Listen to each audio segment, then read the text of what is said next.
आप साफ क्यों नहीं कहते कि आपकी मुझे देखकर नीयत ख़राब हो गई थी। मैं आपको लाला कहती थी, बड़े भाई का दर्जा देती थी और आपने मुझसे ही शादी कर ली। मुझे आपसे नफ़रत है, वो चिल्लाई थी। दिलदार खानज़ादा ने उसे सर्द निगाहों से भींच कर देखा। नफ़रत करने के लिए पूरी उम्र पड़ी है। आज हमारी सुहाग रात है और मुझे फ़िलहाल तुम अपनी बीवी दिखाई दे रही हो, बच्ची नहीं। तुम्हें जो समझना है समझो, पर पहले मुझे मेरा हक दे दो।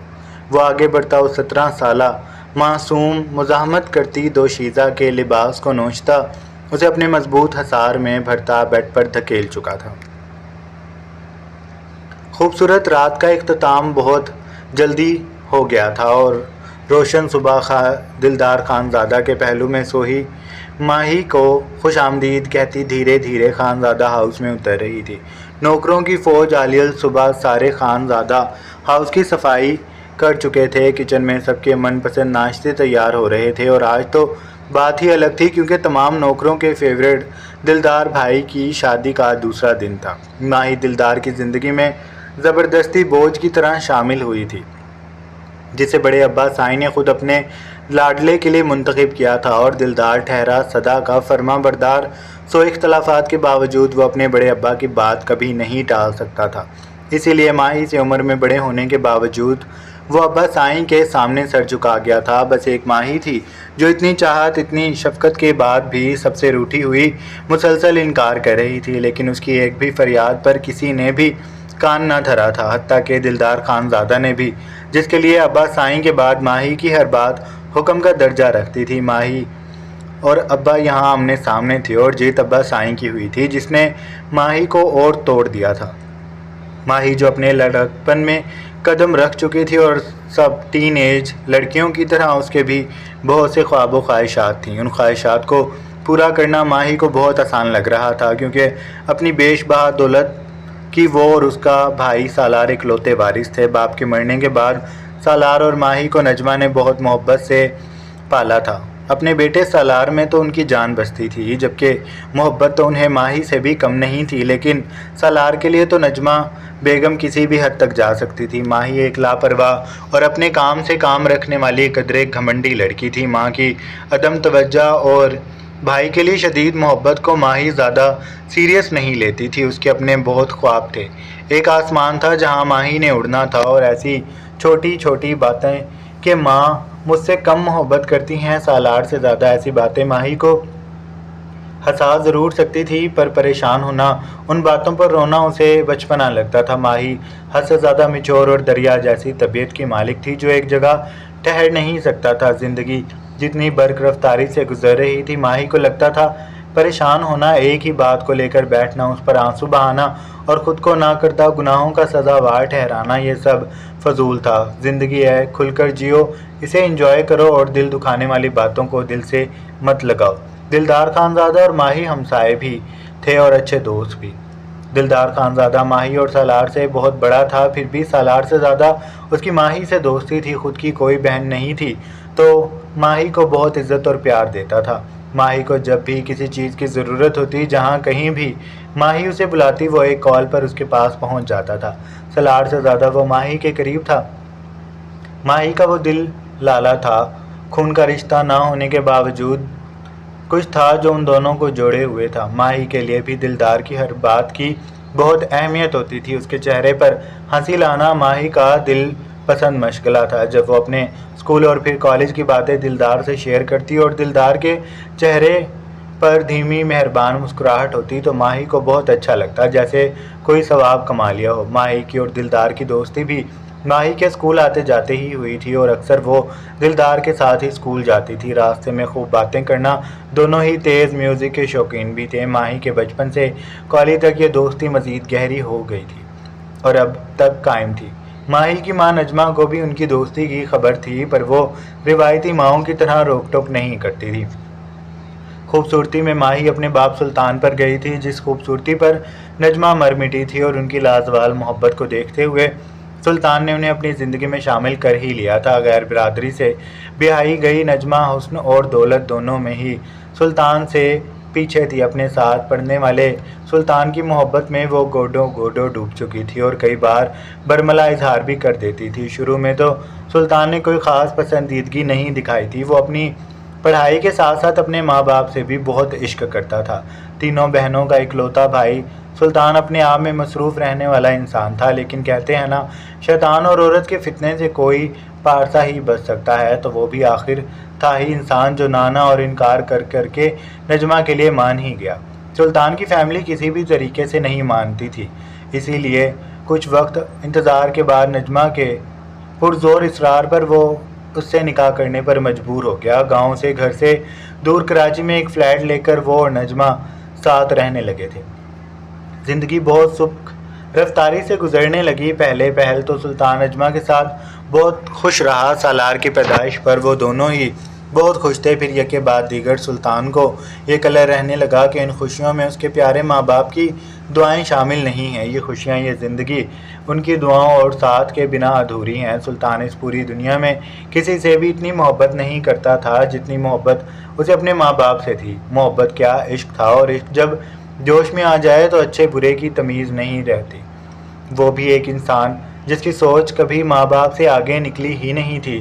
शादी थी होती भी तो वो और उसकी बीवी अपने माँ बाप के साथ रहते, पर यूं अलग रहना और अपनी शादी को उनसे छुपाना, ये गुनाह सुल्तान के दिल को काटने लगा था। नजमा से मोहब्बत तो साल दो साल में जाग की तरह बैठ गई थी। नजमा उसकी बदलती कैफियत को महसूस करती दिल ही दिल में वसवसे पार रही थी, पर वह कुछ कहने समझने से कासिर थी, क्योंकि सुल्तान ने कभी उसे खुलकर कुछ नहीं कहा था। घर होना और नजमा की बातों को गायब दिमागी से सुनता वो मुसलसल जहनी इंतशार में था। गांव जाना और वहां रहना अब सुल्तान गांव जाकर भूल ही जाता था। कोई नजमा और सालार भी उसके मुंतज़िर है। नजमा खामोश थी। वो कुछ कहकर लड़कर मामला और ख़राब नहीं करना चाहती थी, क्योंकि अपना घर दार और फैमिली वो पीछे कहीं छोड़ आई थी। नजमा ने दिल को सुलाकर दिमाग से काम लेना शुरू कर दिया था, और अब ये फ्लैट और कुछ जायदाद वो अपने नाम करवाना चाहती थी, ताकि कल को वो दरबदर ना भटके। सुल्तान की जहनी कैफियत समझते हुए उसने काफ़ी चालाकी से अपने नाम ज़मीन जायदाद का काफ़ी हिस्सा करवा लिया था। सालार 3 साल का था जब माही उसके यहाँ पैदा हुई थी। माही हूबहू बाप की कॉपी थी, और इतनी प्यारी सी गुड़िया को देखकर सुल्तान जहनी कल्फतें भूल कर फिर से नजमा और ख़ास माही पर तवज्जो देने लगा था। बेटी की खुशी में सुल्तान ने डिफेंस में एक खूबसूरत कोठी ख़ास तैयार करवाई। जब माही साल की हो गई तो सुल्तान ने माही की पहली सालगिरह वहीं मनाने का इरादा किया, और वो घर खूब सजाया गया। सालार और नजमा दुनिया जहान से बेनियाज नया घर देखकर बेइंतहा खुश हो गए। नजमा की दिल मुराद पूरी हो गई थी। सुल्तान की वापसी, बेटी से मोहब्बत और ये कोठी की शानदार तैयारी उसे खूब खुश आइंदा लग रही थी, लेकिन वक्त अब की बार कोई और ही चाल चल रहा था। नजमा के साथ सालगिरह बहुत पुरएहतमाम हुई थी। सालार और नजमा खुशी खुशी घर घूम फिर कर देख रहे थे, कहाँ वो 2 कमरे का फ्लैट और कहाँ ये आलीशान कोठी। नजमा की खुशी का कोई ठिकाना नहीं था, पर खुशियाँ आर्जी होती हैं और दुख का गुजर से भी गुजरना मुश्किल हो जाता है। फिर जिंदगियां गुजर जाती हैं, दुख ठहर जाता है। सुल्तान जितनी खामोशी से आया था, 2 दिन बाद उतनी ही खामोशी से चला गया था। नजमा मुतमईन थी कि वो हर बार की तरह लौट आएगा, पर अब की बार इंतज़ार लंबा और कठिन हो गया था। जाने वाले ने मुड़कर नहीं देखा था, और नजमा का इंतज़ार वक्त के साथ साथ बेचैनी, उलझन और फिर वहशत में बदलता गया।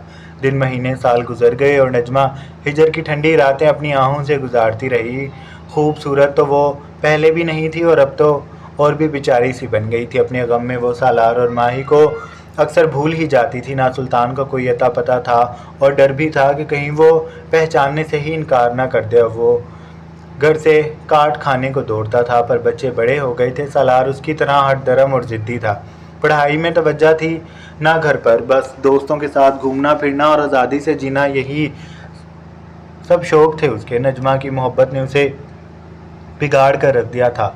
वो ये मोहब्बतें अपना हक समझ कर रखता था। मोहब्बत के बदले में मोहब्बत देना सालार को नहीं आता था। सारा दिन आवारा गर्दी करके रात को थक हार कर वो सोता, तो सुबह फिर अपनी मर्ज़ी से उठता और फ्रेश होकर दोस्तों के साथ तफरीह के लिए निकल जाता। सालार की ये रूटीन थी। नजमा दिल में कोसती, सुल्तान को पुकारती। आज वो होता तो उनका बेटा ऐसे बेलगाम घोड़े के मानिद ना होता। ठहराव सिर्फ नजमा की ज़ात में था। बाकी माही और सालार तो कब आ रहे हैं कब जा रहे हैं कोई पता नहीं होता था। माही बेइंतहा हसीन और मुतनासिब सरापे दिलकश कद व खाल की मालिक थी। लनाबी कद और करली लंबे बाल उसके हुस्न में मज़ीद इजाफा करते थे। माही का ख्वाब था वो दुनिया की सबसे मारूफ और मकबूल मॉडल बने। अपनी खूबसूरती का खूब अंदाज़ा था उसे। उस पर लोगों की नज़रें और नज़रों में नज़र आती वाज़ेह सताइश उसे मगरूर कर देती थी। कॉलेज में होने वाले ब्यूटी कॉन्टेस्ट वो बिना किसी मुकाबले के जीत जाती थी। दिलदार से अपनी हर बात शेयर करती माही की आदत थी और दिलदार खूब माही के ख्वाबों से वाकिफ़ था। माही की बातों में हर दूसरे बात यही होती थी कि मुझे सुपर मॉडल बनना चाहिए, चाहे कुछ भी हो जाए। और दिलदार उसे समझाता था कि बिना बन जाना मॉडल भी, अभी सिर्फ़ और सिर्फ अपनी स्टडी पर ध्यान दो, फिर तुम्हें मॉडल बनाना मेरा काम है। और माही उसी में खुश हो जाती थी। अगर दिलदार साथ था तो उसका ख्वाब पूरा होने में कोई रुकावट नहीं थी। माही निक से तैयार बैठी अपना नाश्ता जल्दी जल्दी खाती, साथ साथ उसकी नज़रें सामने लगी वॉल क्लॉक पर थी। उसकी गाड़ी ख़राब थी तो उसे आज दिलदार के साथ कॉलेज जाना था। दिलदार को रात ही आगाह कर दिया गया था, पर फिर भी माही को फ़िक्र सी थी कहीं लाला भूल ही ना जाएं, इसलिए वो जल्दी जल्दी खाने में मसरूफ़ थी। दिलदार की गाड़ी का हॉर्न सुनते ही उसने नाश्ते से हाथ खींच लिया और अपना कॉलेज बैग उठाने वापस रूम की तरफ भागी। पर रात स्टडी करने की वजह से उसका बैग यूं ही बिखरा पड़ा था। बुक्स किधर और बैग किधर, दुपट्टा संभालते वह बुक्स तरतीब से बैग में रखने लगी। उसके दराज कद पर शलवार सूट बहुत जच रहा था और जब माही को दिलदार के साथ जाना हो वो एहतियातन शलवार सूट पहन लेती थी। दिलदार इंतज़ार करता गाड़ी से उतरा और उसके घर ही आ गया और आवाज़ लगाई, माही कहाँ हो, जल्दी आओ, मुझे भी ऑफिस जाना है। आती हूँ लाला, माही ने चौंक कर जवाब दिया और बैग सेट करती जिप लगाने लगी। दिलदार की आवाज़ पर नजमा भी किचन से बाहर आ गई थी। कैसे हो दिलदार बेटा, उन्होंने दिलदार से पूछा, साथ ही नज़रें माही के कमरे की तरफ की कि वो कहाँ बिज़ी है। ठीक हूँ आंटी, माही की गाड़ी ख़राब है तो उसने कहा मैं उसे कॉलेज ले जाऊँ। जी जी बेटा, मैंने ही उसे कहा था। दरअसल सलार तो रात गए लौटता है, सुबह कितना ही कह लो नहीं उठता, उसकी यही सरगर्मियाँ हैं। नजमा ज़रा बेआरामी से बोली, कोई बात नहीं आंटी, मेरा ऑफिस रास्ते में ही पड़ता है, मैं छोड़ दूँगा माही को और वापसी भी लेता आऊँगा। थैंक्स बेटा, आओ नाश्ता कर लो।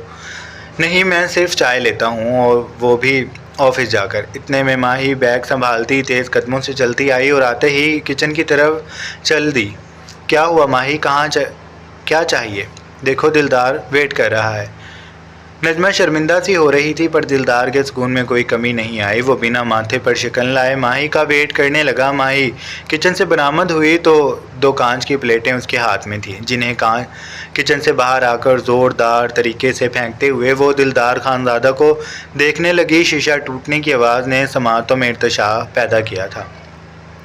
जहाँ नजमा हैरान हुई वहीं दिलदार की हंसी बेसाख्ता थी।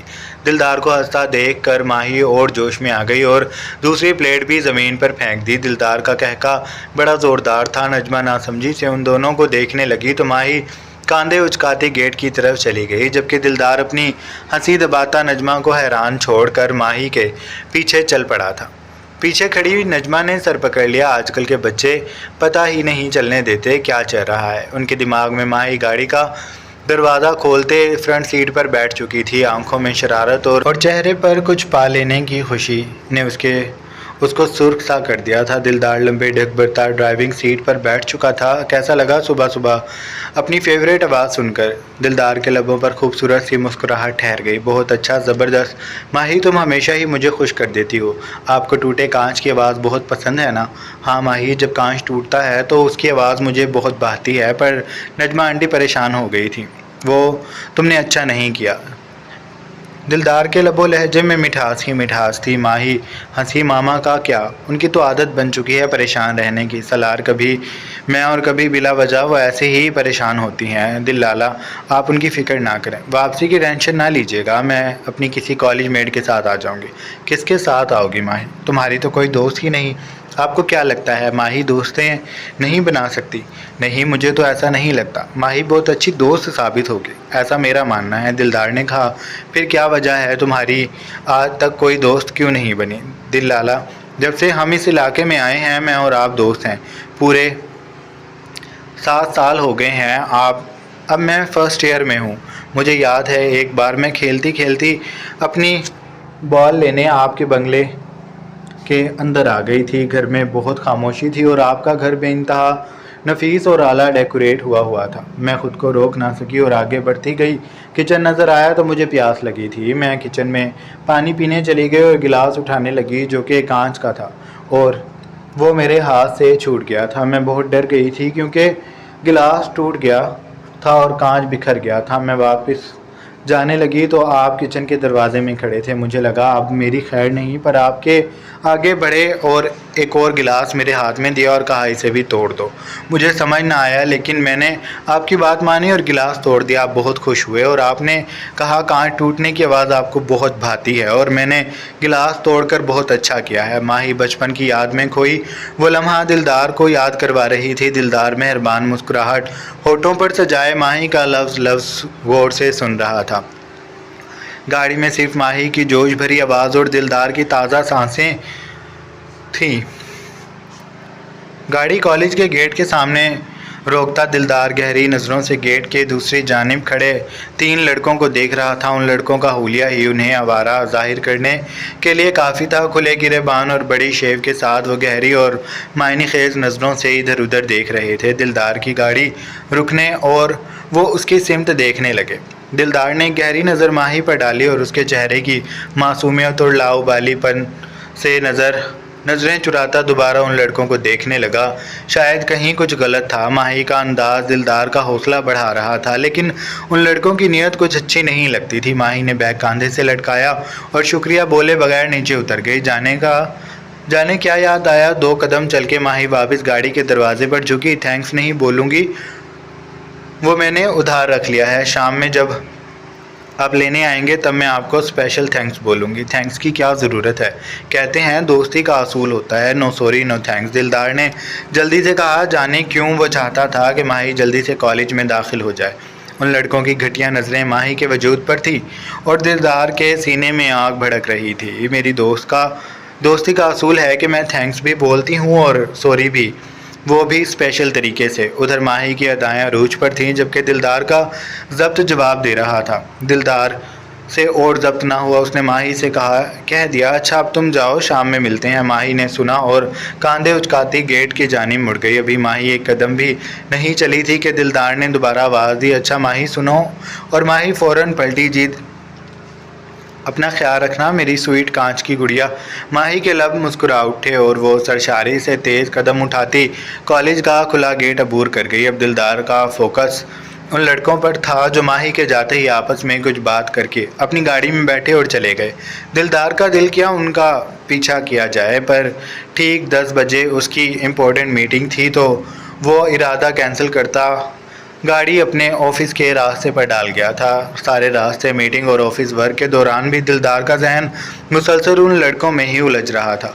शाम को वो ऑफिस का टाइम से पहले ही उठ आया था और रास्ते में माही को कॉल मिलाई पर नंबर इंगेज जा रहा था। फिर भी वो रुका नहीं और कॉलेज के गेट से ज़रा साइड पर गाड़ी रोक ली। छुट्टी में अभी आधा घंटा रहता था। गाड़ी दिलदार ने ऐसे रुख पर खड़ी की थी जहां से वो आने जाने वालों पर नज़र रख सके। दिलदार ज़रीक निगाहों से आने जाने रुकने वालों का जायज़ा ले रहा था। इसी उसना में उसके नंबर पर माही की कॉल आने लगी। कॉल अटेंड करते ही माही की आवाज़ उसके स्पीकर में गूंजी जी मैं फ्री हूँ, लास्ट पीरियड कैंसिल हो गया है, आप आ जाएं। दिलदार चौंक कर सामने रुकने वाली गाड़ी को देखने लगा। वो वही सुबह वाली गाड़ी थी लेकिन अब उसमें 3 के बजाय 2 लड़के बैठे थे। एक शायद साथ नहीं आया था। गाड़ी रोककर वो भी इधर उधर नज़रें दौड़ा रहे थे। दिलदार सुकून से बैठ गया। छुट्टी होने में 15 मिनट थे तो काफ़ी गर्ल्स ने तभी आना था। अब उसी ने आना था जिसे कोई लेने आया होगा।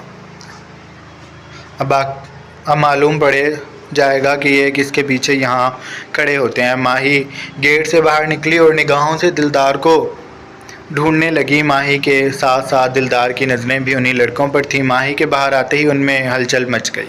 तैश और परेशानी से दिलदार का चेहरा लाल सा हो गया था। उसकी इतनी मजाल क्या इरादा है उनका, अभी उनकी तबीयत साफ़ करता हूँ। दिलदार गाड़ी से उतरा तो माही उसे देखकर उसकी तरफ भागी चली आई। दिलदार ने एक नज़र माही पर डाली और दूसरी खामोश नज़र से गाड़ी वालों का जायज़ा लिया। उनकी नज़रें अभी भी माही पर टिकी थी। क्या हुआ, कहाँ जा रहे थे आप?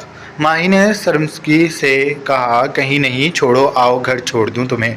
घर नहीं, वो वहीं खड़ी इठलाई थी। और कहाँ जाना है आप जनाब को? दिलदार ने थोड़ा तंज़िया कहा, पर वो माही ही क्या जो महसूस कर जाए। किसी रेस्टोरेंट में चलें ना, मुझे बहुत भूख लग रही है और बिल मैं पे करूँगी क्योंकि आपका थैंक्स भी तो बोलना है, वो भी माही स्टाइल में। माही जी, आप अपने स्टाइल बाद में दिखाना, अभी चलो यहाँ से। दिलदार की नज़रें मुस्तरिब थी। माही मासूम थी, अपने बचपने में कुछ महसूस नहीं कर पा रही थी। अब तो दिलदार को और परेशानी होने लगी थी। अगर उन लोगों ने माही को या उसकी इज्जत को कुछ नुकसान पहुँचाया तो नहीं, मैं ऐसा नहीं होने दूंगा। दिलदार ने माही का हाथ थामा और गाड़ी का दरवाज़ा खोला। उसके लिए आज वो बैठ गया था तो दूसरी जानिब से दिलदार भी गाड़ी में बैठ गया और तेज़ रफ्तारी से गाड़ी वहाँ से निकाल कर ले गया। माही के चेहरे पर मासूमियत और शरारत थी। होंठ दांतों में दबाए वो जाने क्या सोच रही थी। अब कहाँ जाना है, किस रेस्टोरेंट में लंच करना है? उसकी खामोशी कहाँ बर्दाश्त होती थी दिलदार को, और ये माही को अच्छे से मालूम था। तभी खामोश बैठी इंतज़ार कर रही थी कि अभी दिलदार पूछेगा। कहीं नहीं, घर चलें, मुझे नहीं करना लंच वगैरह वगैरह से क्या मतलब आपका? दिलदार भी शोखी से बोला। वगैरह से मुराद थैंक्स भी। क्यों?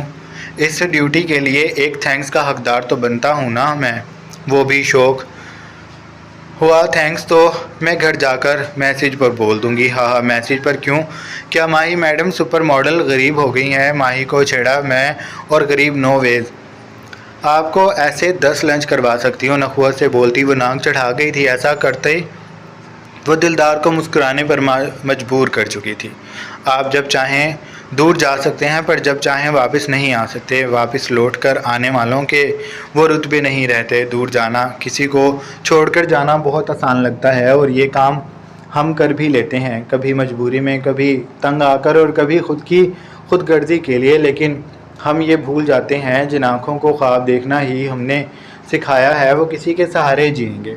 ज़िंदगी तो उनकी भी किसी न किसी तरह गुजर ही जाती है, रवा दवा रहती है, पर किस अज़ियत से, किस तकलीफ़ से गुज़रती है। वो लोग एक दो दिन में कितनी बार पल पल मरते हैं, पर सांसें रवा दवा रहती हैं। नजमा पर आज फिर गहरी उदासी छाई थी। खामोशी से काम निपटाती वो अपने सोचों में गुम थी। आज उनकी शादी को पूरे 24 वर्ष गुजर चुके थे, जिनमें 6 साल वो और सुल्तान साथ रहे थे।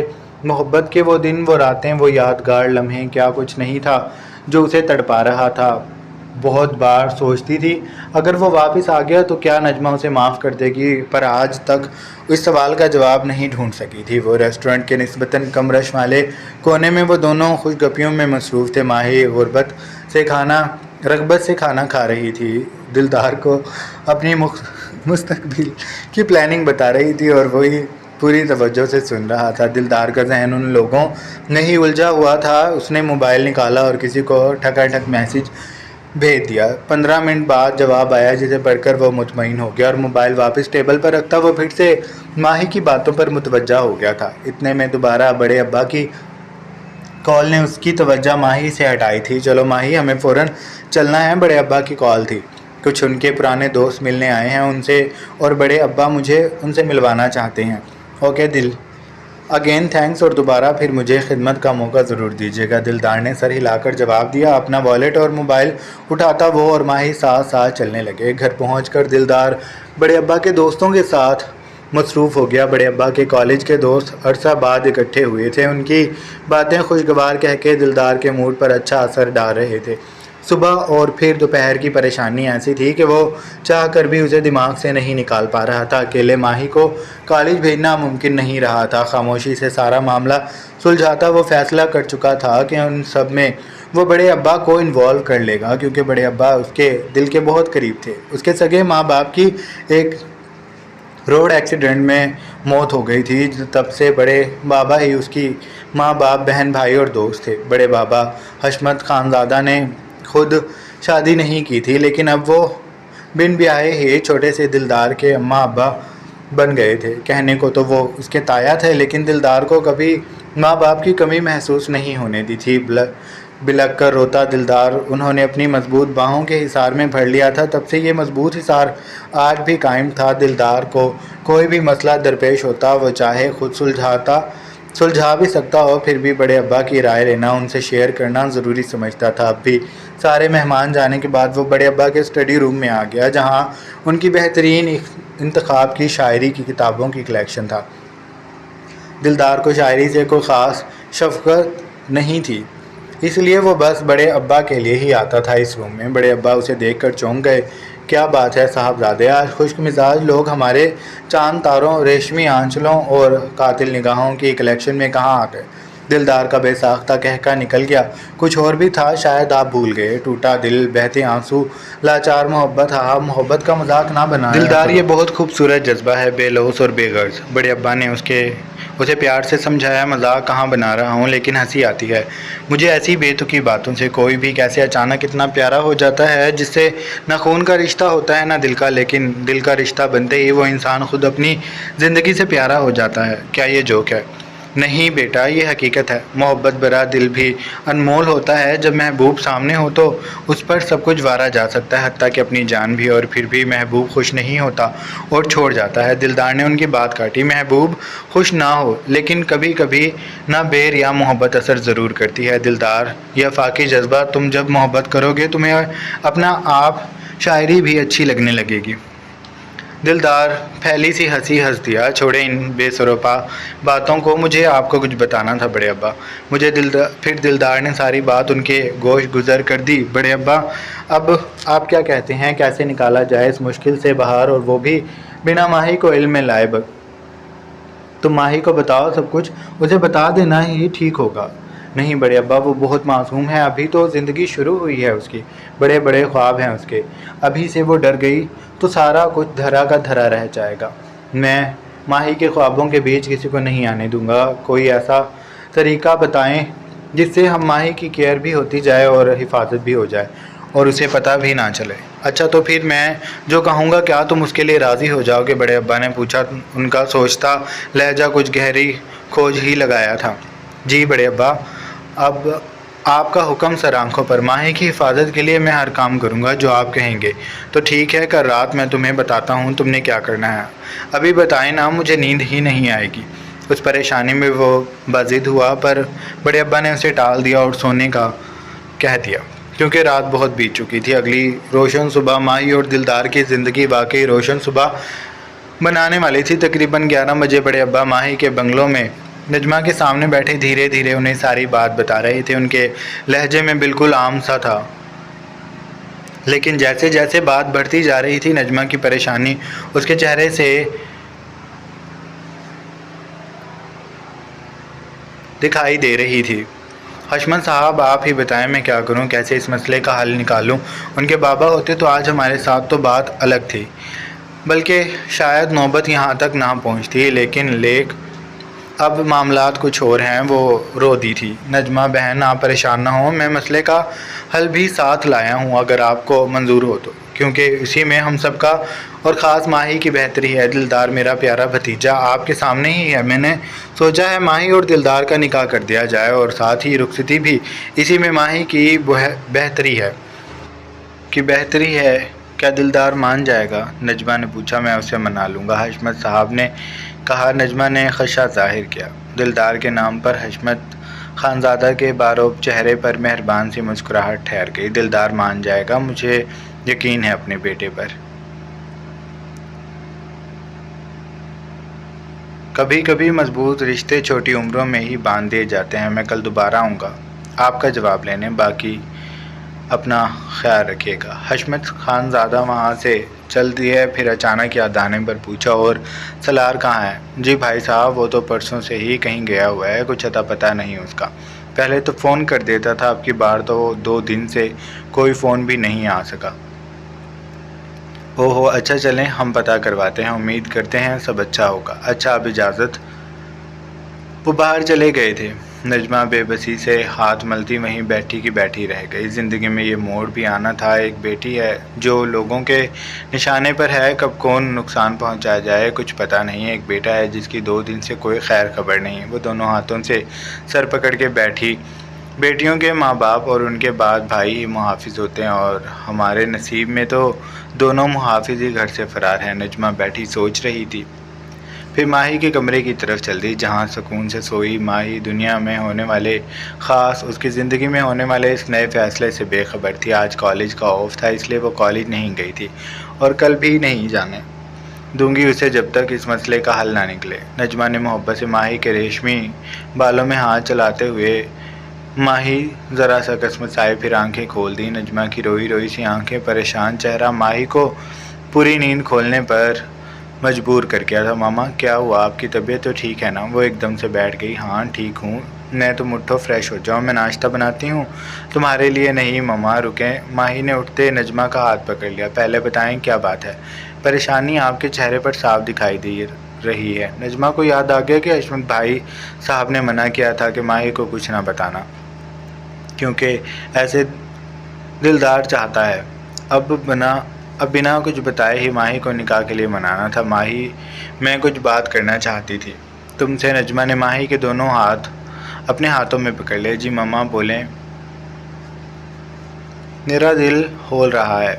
आप क्या बात है?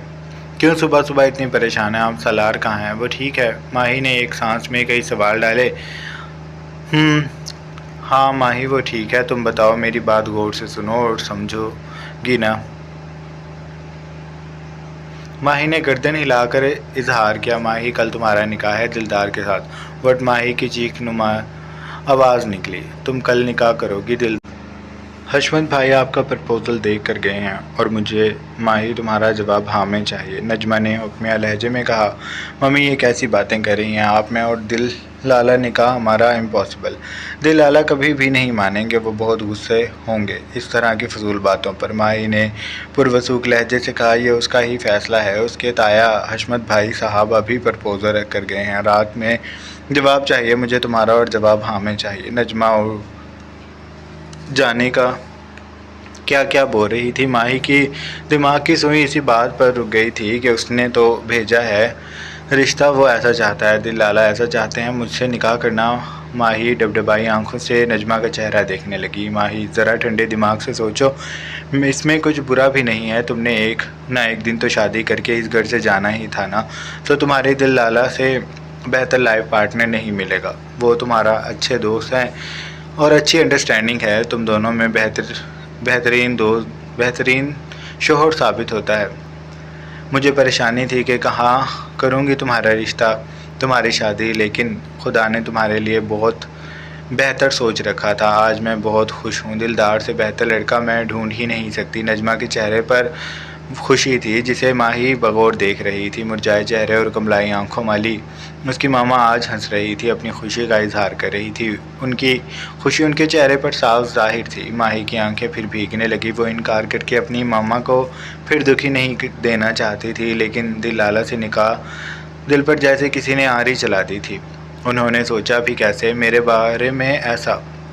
माही का दिल तकलीफ़ से और फिर गुस्से से भर गया। मम्मा को खुशी देने के लिए उसने हाँ कह दी थी, लेकिन दिमाग में दिल लाला से नफ़रत की लहर दबा ना सकी। नजमा ने खुशी से उसे गले लगाया और जल्दी आने का कहकर खुद किचन में चली गई। माही के लिए नाश्ता बनाया। माही मुठ्ठियाँ भींचे गुस्से से खो रही थी। दिल लाला की ऐसी हिम्मत, मैंने उन्हें दोस्त समझा, उन्हें मेरे साथ ऐसा किया। वो बाखूबी वाकिफ़ थे मेरे ख्वाबों से, मेरे इरादों से। अभी शादी निकाह ये सब मेरी प्लानिंग में दूर दूर तक नहीं था, और ये सब बातें दिल लाला अच्छी तरह जानते थे। फिर क्यों सोचा उन्होंने ऐसा? चलें ऐसा ही है तो ऐसे ही सही। दिल लाला आपको शादी वो भी माही से मुबारक हो, पर ये खुशियाँ आपकी ज़िंदगी आपको बहुत तकलीफ़ देंगी, क्योंकि माही कभी भी किसी को भी अपने ख्वाबों की रुकावट नहीं बनने देगी, चाहे वो दिलदार खानज़ादा ही क्यों ना हो। नफ़रत भरी सोचें पालती वो वहीं बैठी रही। रात में नजमा हशमत खानज़ादा के बंगले में मौजूद थी। जी नजमा बहन, क्या सोचा फिर आपने? बात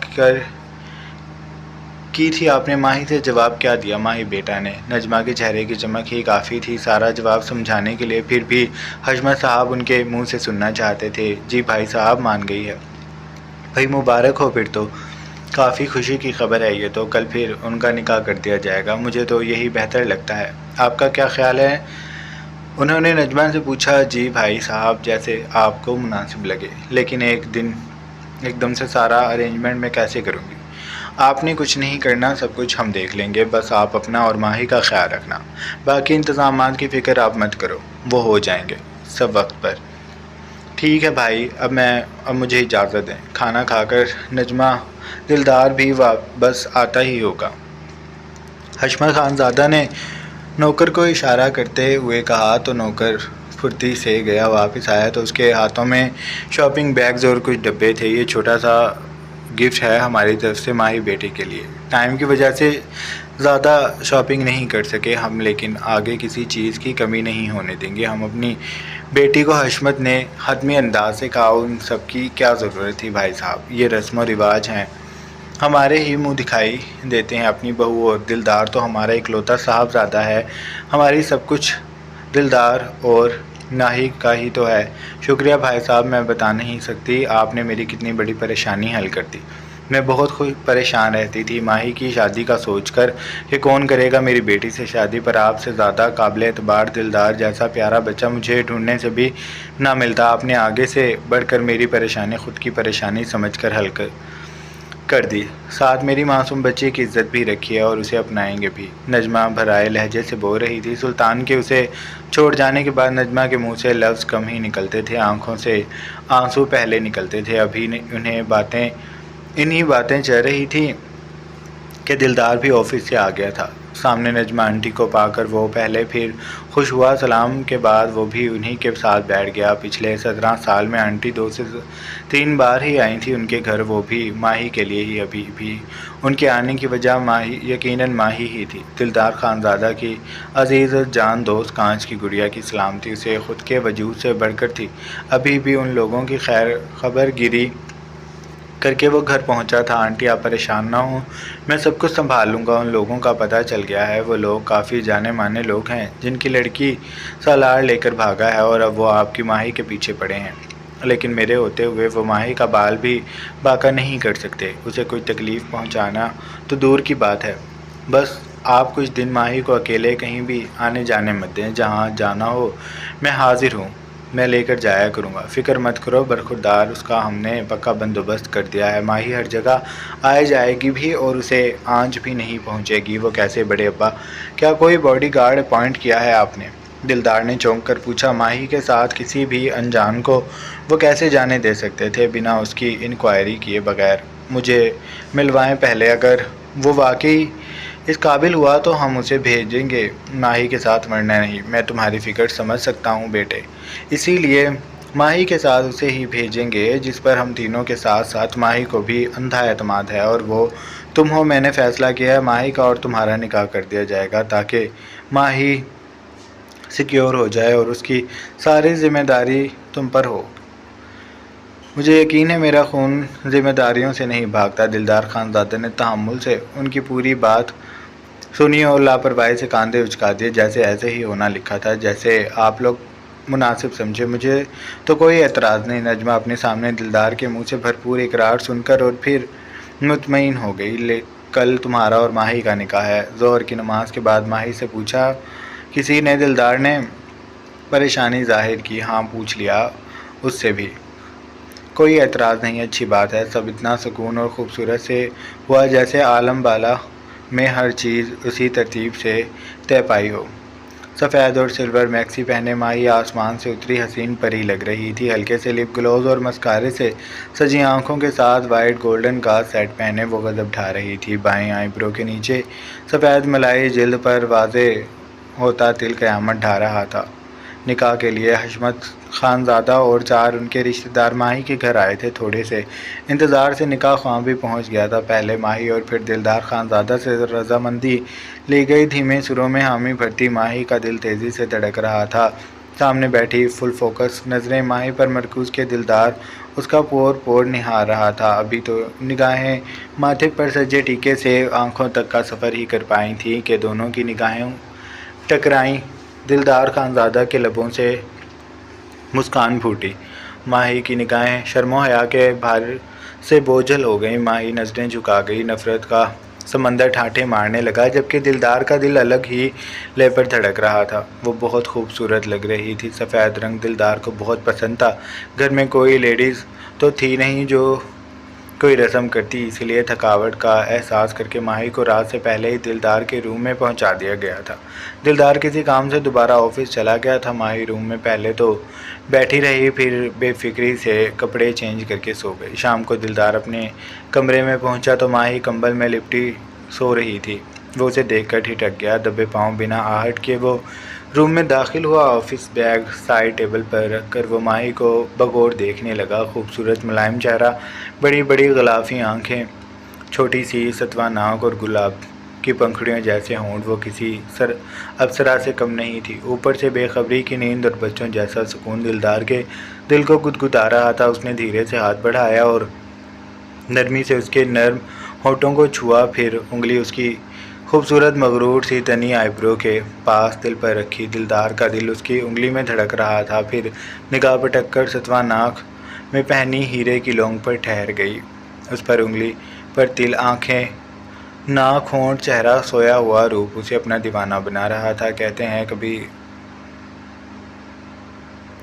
ऐसे ही हुआ था। दिलदार का दिल तो पहले ही माही के लिए नर्म था, अब तो उसकी रफ्तार ही अलग थी। माही की सांसों की मध्यम रिदम दिलदार के हवास पर खुमार फैला रही थी। पर इससे पहले वो कोई हसीन खता करता, माही की आंख खुल गई। दिलदार को खुद पर झुका देखकर उसकी आंखों में मिर्चें सी भर गईं। लेटे से वो एक झटके से उठकर बैठ गई और दिलदार वापस सीधा हो गया। अब माही का सरापा मुकम्मल तौर पर उसके सामने था। बिना दुपट्टे के ढीली पिंक सी स्लीवलेस शर्ट उसके गोरे दूधिया बाजुओं को और भी नुमाया। जीरो बल्ब की रोशनी में जुगड़ जुगड़ चमकता माही का रूप बड़ा जानलेवा था। दिलदार जो मुश्किल से ही संभला था, फिर बहकने लगा था। ऐसा करना उसे खुशी, अजीब सरशारी दे रहा था। उसका हक था, निकाह करके लाया था वो। उसे इतनी सी गुस्ताखी तो कर ही सकता था। दिलदार जैसे ही माही पर झुका, माही ने पूरी कुव्वत से उसे धक्का दे दिया। बफरी शेरनी का रूप आंखों में अंगारे लिए वो दिलदार को देखने लगी। जब बोली तो आवाज़ में गुस्से के साथ साथ आंसुओं की आमेजिश भी थी। नफ़रत है मुझे आपसे, आपके साथ से। क्यों? आप साफ साफ क्यों नहीं कहते कि आपकी मुझे देख कर नीयत ख़राब हो गई थी? मैं आपको लाला कहती थी, बड़ा भाई समझती थी, और आपने मेरे साथ ही शादी कर ली। मुझे आपसे नफ़रत है, वो चिल्लाई थी। दिलदार खानज़ादा ने उसे सर्द निगाहों से लब भींच कर देखा। नफ़रत करने के लिए पूरी उम्र पड़ी है। आज हमारी सुहाग रात है और मुझे फ़िलहाल तुम अपनी बीवी दिखाई दे रही हो, बच्ची नहीं। तुम्हें जो समझना है समझो, पर पहले मुझे मेरा हक दे दो। वो आगे बढ़ता, उस 17 साला मासूम मुज़ाहमत करती, दोशीज़ा के लिबास को नोचता, उसे अपने मजबूत हज़ार में भरता बेड पर धकेल चुका था। अगली सुबह रोशन खिली खिली नहाई धोई नई नवेली दुल्हन जैसी थी, या दिलदार को ही ऐसा लग रहा था। पहलू में सिमटकर सोई माही दिलदार को रात के सब वाक़यात याद करवा गई थी। खूबसूरत शरारती समाइल दिलदार के होठों से चिपक कर रह गई थी। फ्रेश होकर वो ट्राउज़र और बनियान पहने गिले बदन के साथ शीशे में अपना अक्स देख रहा था। माही की नींद खुल चुकी थी, पर वो सिमट कर लेटी आँखों से कुनखियों से उसे देख रही थी और दोबारा वो सोती बनी। दिलदार ने बाल सलीके से सेट किए और माही के पास बेड पर बैठ गया। माही उठो गुड़िया, कब तक सोती रहोगी? कॉलेज नहीं जाना क्या आज? नाश्ता ठंडा हो जाएगा, पर सुनो, पहले नहाकर फ्रेश हो जाओ और बड़े अब्बा से सलाम करके आओ। उठो मेरी जान, इतना नहीं सोते, अभी फ्रेश होने का टाइम है। दिलदार के नरम लब और लहजे पर माही के दिल में गुस्से के गुबार उठ रहे थे, पर वो कुछ ना कर सकी, क्योंकि गुस्से के साथ साथ उसे रोना भी आ रहा था। उसे मालूम था वो नहीं कुछ कह सकेगी और रो पड़ेगी, लेकिन रोकर वो भी दिलदार के सामने वो खुद को कमज़ोर साबित नहीं करना चाहती थी। इसलिए आंखें मूंदे वो ढीठ बनी रही। दिलदार काफ़ी देर तक पास बैठा उससे बातें करता रहा, पर वो टस से मस ना हुई। तो वो धीरे से उसके नर्म बालों पर बोसा देता शर्ट पहनते नीचे चला गया। हशमत के रूम में ही अपना नाश्ता लाने का कहकर वो उनके पास चला गया था।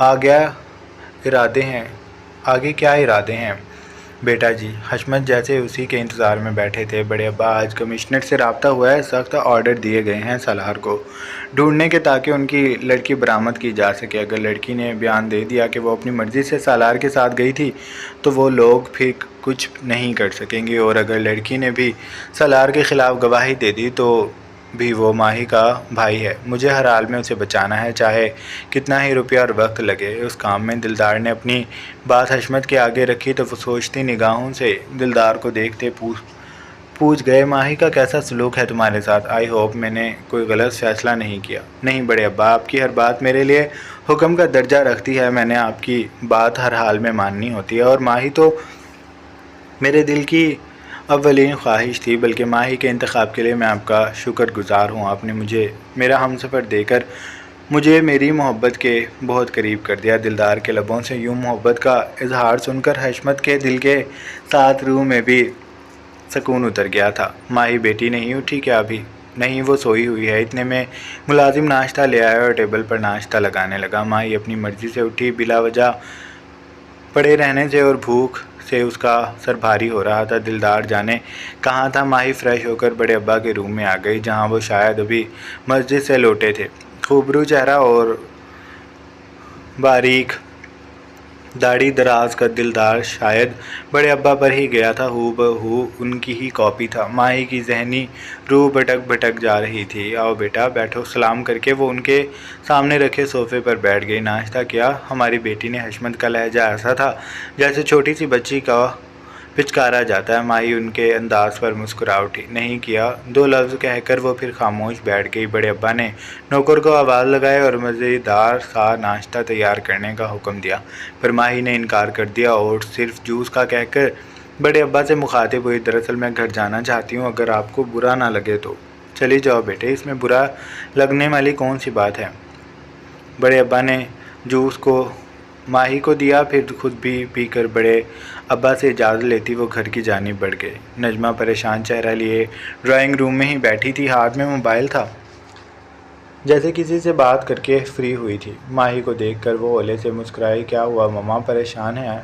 माही उनके पास बैठते पूछ बैठी, जबकि दिल और बेदिल हो गया था यहाँ आकर। ये माँ जिसे कल ब्याही बेटी की परवाह ही नहीं थी, न वालेहाना इस्तकबाल, न होठों पर मुस्कुराहट। माही का दिल कट कर रह गया। मम्मा, माही ने दोबारा पुकारा तो नजमा भर्राई आवाज़ के साथ बोली, सालार पुलिस की हिरासत में है। वट, लेकिन क्यों? माही परेशानी से बोली, किसी लड़की का चक्कर है। लड़की ने भी सालार के ख़िलाफ़ गवाही दे दी है कि वो ज़बरदस्ती उसे वर्गला कर लेकर गया था। वो फिर 3 दिन से लापता थे। ये दोनों आज वज़ीराबाद के किसी गांव से उन्हें बरामद किया है। अब वो लड़की तो ज़रूर कार्रवाई के बाद छोड़ दी गई है, पर सालार पर अगवा की FIR काटी गई है। वो मामा, मैं जानती हूँ, आप परेशान ना हो, सब ठीक हो जाएगा। माही जाने लगी तो नजमा ने उसका हाथ पकड़ लिया। नहीं, तुम मत जाओ। क्यों? किसी को तो जाना पड़ेगा ना। हम माही ज़िद सी होकर बोली। हाँ, लेकिन तुम मत जाओ क्योंकि दिलदार वहाँ पहुँच गया है। माही ने हैरानी से माँ को देखा। दिलदार को किसने बताया? मैंने बताया है। अब वो इस घर का फ़र्द है, उसे इल्म होना चाहिए, और मुझे उम्मीद है वो हिफाजत से सालार को ले आएगा। तुम बताओ, कुछ खाओगी या बनाऊँ तुम्हारे लिए? शायद उन्हें याद आ गया था कि बेटी अब मेहमान है तो मेहमान नवाजी करनी चाहिए। नहीं, कुछ नहीं चाहिए, मैं थोड़ी देर बाद चली जाऊंगी। नजमा ने ऐसे जाहिर किया जैसे ये रोज़ का मामूल हो। सालार से मोहब्बत उनके लिए सांस जैसी थी। माही दुखे दिल से वहाँ से उठकर अपने कमरे में आ गई। कल रात की तकलीफ़ दे यादें जहन में फिर ताज़ा होने लगी। मैं तुम्हें कभी माफ़ नहीं करूँगी। उन्हें दिलदार खानज़ादा, मैं उसे मुखातिब करती। माही वहीं बेड पर लेट गई। जहन पर बोझ सा था। आज माही को शिद्दत से एक दोस्त की कमी महसूस हो रही थी। काश कोई होता जिससे वो अपना दुख शेयर करके हल्का कर सकती। दिलदार के अलावा इस बड़ी सी दुनिया में कोई उसका गमगुसार नहीं था। बाहर से मम्मा की ज़ोर ज़ोर से रोने की आवाज़ पर वो दुपट्टा सीने पर फैलाती ड्राइंग रूम में आ गई। सालार को गले लगाए रोती मामा और दूसरी जानिब सोफे पर बैठा दिलदार। उसका मूड और ख़राब हो गया। सालार, तुम ठीक हो? माही ने हमदर्दी से पूछा। सालार ने झुकी पलकों और शर्मिंदा निगाहों से सिर्फ गर्दन हल्का हिलाकर हाँ कह दिया। ठीक, आगे नहीं अपना ख्याल रखना।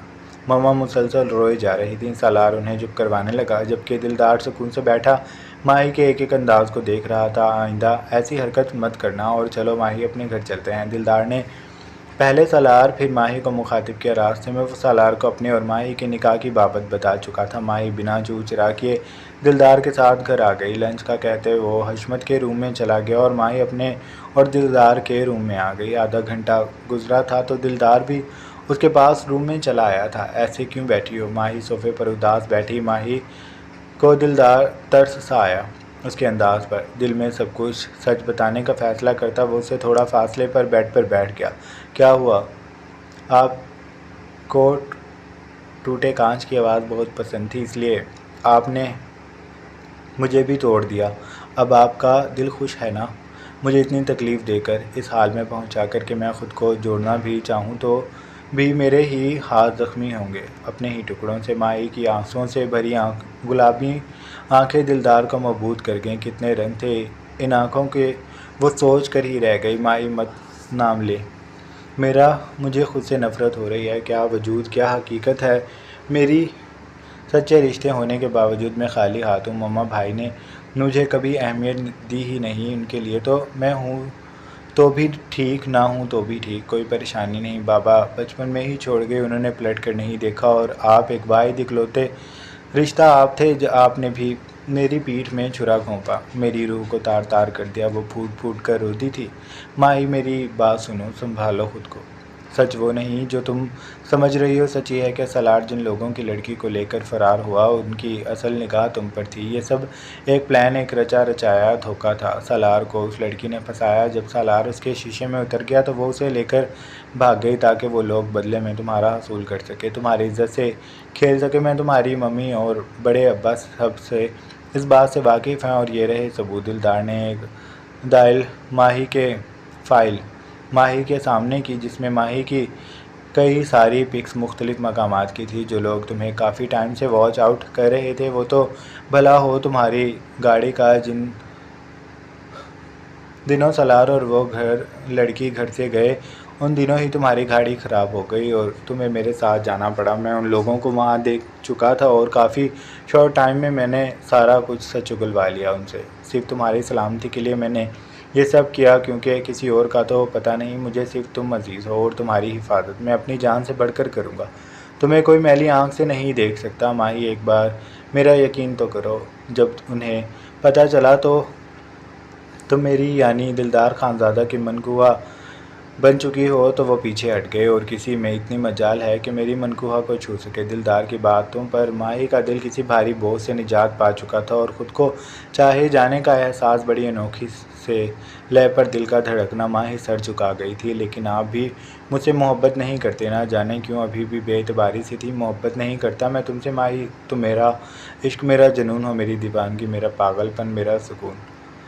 तुम्हें मुझ पर, मेरी मोहब्बत पर एतबार करना होगा। यकीन करो कभी दगा नहीं दूंगा। दिलदार माही के करीब हुआ और उसकी भीगी गुलाबी आंखों पर अपने लब रख दिए। एक सुकून सा माही के रग रग में उतरने लगा। दिल धीरे धीरे से माही ने पुकारा, जी दिल की धड़कन। दिलदार उससे भी धीरे पर मोहब्बत से लबरेज लहजे में बोला। माही कुछ ना बोल सकी और अपना सर उसके मजबूत सीने पर रख दिया। दिलदार ने दोनों बाजू उसके गिर समेट लिए। एक दूसरे की ज़ात में खोए व मदहोश होने लगे थे। सांसों की सरसराहट जज्बात को उभारने लगी। हाथों की और लबों की गुस्ताखियाँ बढ़ने लगीं। अचानक दरवाजे पर नोक से दोनों बदमज़ा से होकर दूर हो गए। झंझलाए आवाज़ में दिलदार ने पूछा, कौन है? साहब जी, लंच लाया हूँ।